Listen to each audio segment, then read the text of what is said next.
San, sudah Ai beli di warung. Ini ya Mak obatnya.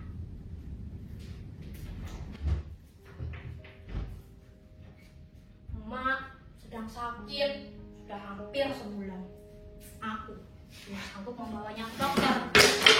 Dokter, orang berhitung mahal. Apa? BPJS? Dari mana kami membayar cicilan setiap bulannya? Bu Siti yang bekerja di puskesmas pernah bilang iuran BPJS yang rendah atau tidak dibayar terancam. Ya sudahlah, orang susah dilarang sakit. Itulah mengapa sudah sebulan ini aku menggantikan pekerjaan emak, berbuka kantor, mengelola bekas, warung-warung dan toko. Sering aku memungut barang bekas yang dibuang sembarangan. Aku tak habis pikir, kenapa orang-orang membuang sampah sembarangan? Tidakkah mereka tahu bahwa tindakan mereka itu akan merusak bumi yang kita tinggal di ini? Sementara tong sampah dibiarkan kosong, tak berfungsi sebagaimana mestinya. Sejak bapak meninggal 5 tahun lalu, emaklah yang mencari nafkah untuk menyambung hidup. Sempat menjadi buruh bukit dengan upah seikhlasnya. Tapi upah yang kecil tak sebanding dengan resiko yang dihadapinya. Kalau ada kakaknya yang rusak atau luntur, emak harus menggantinya 2 kali lipat. Lambat laut, tenaga emak semakin berkurang. Apalagi dicuci. Kemudian, emak memilih menjadi pemulung. Dalam sehari, emak mampu mengumpulkan sampah 10 sampai 15 kg. Tak banyak uang yang dibawanya ke rumah. Sampah yang terkumpul dijual dengan harga Rp3.000 per kilogramnya. Cukuplah untuk beli beras, lauk pauk, dan sedikit jajan untukku. Hujan, terik matahari, tak pernah menyurutkan semangatnya. Dengan segala keterbatasan emak berusaha memenuhi kebutuhan sekolahku, emak ingin sekali aku jadi guru. Menjadi guru adalah cita-cita emak dulu. Ini bagaimanapun pedihnya hidup, ingatlah kamu masih punya Tuhan. Jangan menyerah menggapai cita-cita ya. Begitu pesan emak. Saat ini emak kurang. Lihatlah langit biru ini. Sanalah matamu harus memandang. Apa yang kamu lakukan akan menjadi cahaya bagi orang di sekitarmu. Berapa tong sampah yang telah kau dan emak selamatkan? Jika tidak, sampah-sampah itu akan menguburmu.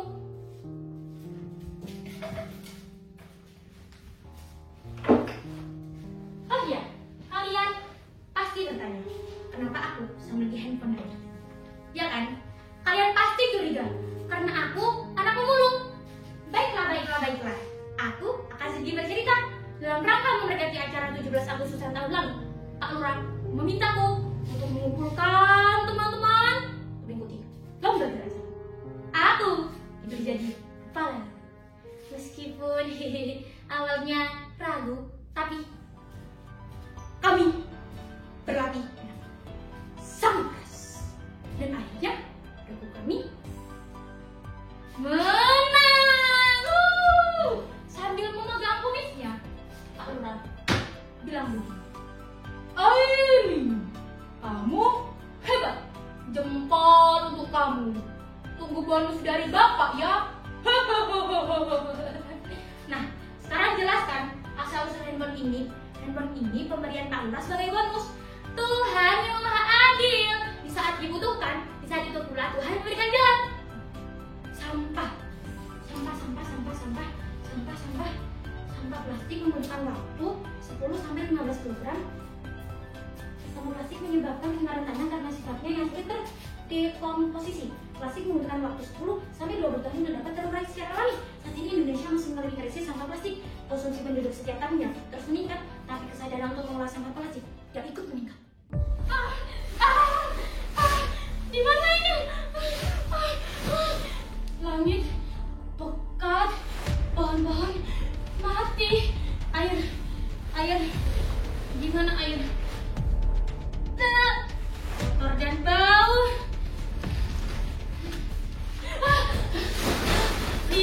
Lihat tuh, kedua mata orang-orang itu memerah, kulitnya mengelupas. Jangan mendekat. Pergi.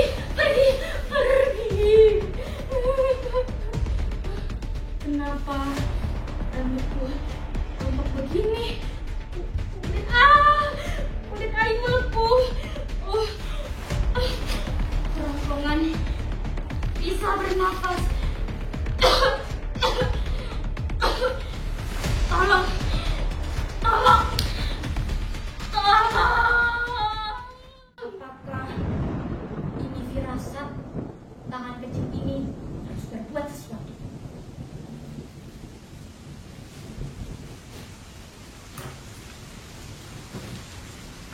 yang bisa aku lakukan dengan barang-barang ini? Aku pernah mengunjungi pameran kerajinan daur ulang. Di pintu masuk terpajang spanduk bertuliskan usaha menyok. Jika tidak dapat mengurangi, maka gunakan kembali, perbarui, haluskan kembali dan daur ulang. Aku masih ingat tulisan itu. Jujur saja, saat itu aku masih belum tertarik mengolah sampah. Dalam pikiranku, sampah adalah sesuatu yang kotor dan menjijikkan. Dan menurutku, hasil daur ulangnya biasa-biasa saja, tak ada yang istimewa. Sekali waktu, aku diajak ibu guru mengikuti workshop. Di sana, diajarkan bagaimana cara mengulang barang-barang yang sudah tak bernilai menjadi bermanfaat. Seperti tas plastik kemasan kopi, bunga dari sedotan, dan lampu hias dari barang bekas. Selain bermanfaat, sampah bekas itu bisa dijual dengan harga yang pantas. Lalu, mengapa aku harus minder dan malu?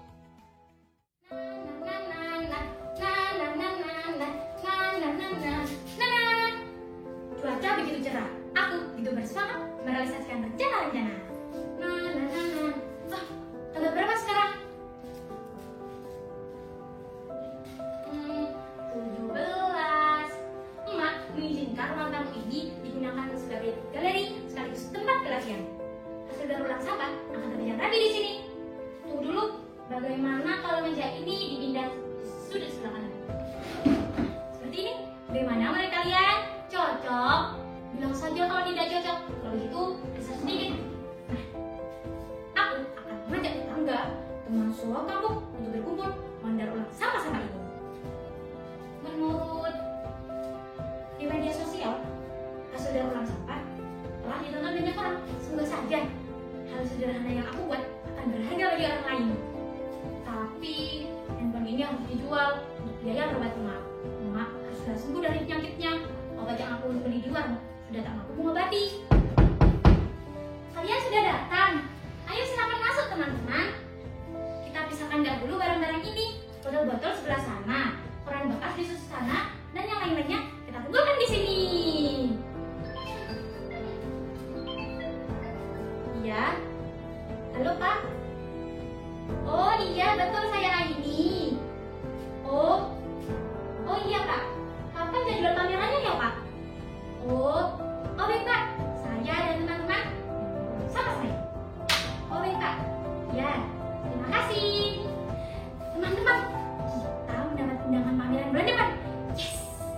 Hasil daur ulang sampah kita akan dikumpulkan bersama karya perajin daur ulang lainnya. Tapi bagaimana kalau produk kita lebih jauh dari mereka? Mereka akan menertawakan tak profesional. Aduh, bagaimana ini? Apakah kita harus menolak tawaran itu? Tidak. Kita harus optimis, percaya diri, dan ini kesempatan baik. Kita harus lebih giat lagi dan lebih kreatif lagi. Aku baru saja mengantar emak pergi ke dokter. Emak seharusnya membutuhkan penanganan khusus, tapi emak bersikeras ingin pulang. Dokter tak begitu jelas menerangkan apa penyakitnya. Dia hanya memberikan instruksi berapa kali emak harus minum obat dalam sehari. Aku tak sempat bertanya lebih jauh. Katakan emak mengisyaratkan supaya cepat membawanya pulang. Di perjalanan pulang, emak sempat berbisik, "Ai, kamu pahlawan emak." Aku pun membalas ucapannya.